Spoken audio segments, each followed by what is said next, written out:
আসসালামু আলাইকুম। ডেলি প্রবাসী নিউজে আপনাকে স্বাগতম। সুপ্রিয় দর্শক, দেশ এবং প্রবাস যে যেখান থেকে যুক্ত হয়েছেন আপনাদের সবাইকে জানাচ্ছি আন্তরিক শুভেচ্ছা। সুপ্রিয় দর্শক, আজকের খবরে আলোচনা থাকছে সৌদি আরবে 22 ফেব্রুয়ারি সরকারের ছুটি ঘোষণা। জানিয়ে দেব এই খবরটি সম্পর্কে বিস্তারিত সংবাদ। পুরো ভিডিওটি দেখে বিস্তারিত জেনে নেবার অনুরোধ থাকলো। সৌদি আরবের মানব সম্পদ ও সামাজিক উন্নয়ন মন্ত্রণালয় ঘোষণা করেছে যে 22 ফেব্রুয়ারি বেসরকারি ও অলাভজনক খাতসহ সকল কর্মীর জন্য সরকারি ছুটি থাকবে। এই সিদ্ধান্ত সৌদি আরবের প্রতিষ্ঠা দিবস উদযাপনের অংশ, যা 2022 সালে রাজা সালমান বিন আব্দুল আজিজ জাতীয় ছুটি হিসেবে ঘোষণা করেছিলেন।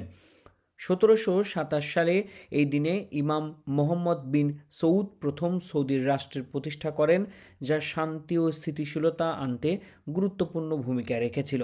সৌদি আরবের ঐতিহ্য, ঐক্য ও গৌরবময় ইতিহাস উদযাপনের বিভিন্ন শহরে সাংস্কৃতিক ও শিল্পকলা কার্যক্রম আয়োজন করে।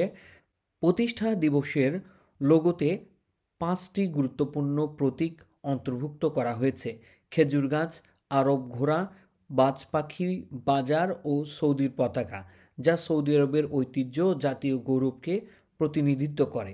এই দিনটি জাতীয় ঐক্য, দেশপ্রেম ও সৌদি উত্তরাধিকারের শক্তিশালী প্রতিচ্ছবি বহন করে।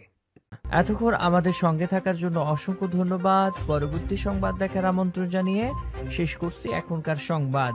প্রতিদিন সৌদি আরবের গুরুত্বপূর্ণ খবর জানতে ডেলি প্রবাসী নিউজ ইউটিউব চ্যানেলটিকে সাবস্ক্রাইব করে পাশে থাকা বেল বাটনটি প্রেস করে দিন, যাতে করে সৌদির পরবর্তী কোনো খবর মিস না করেন।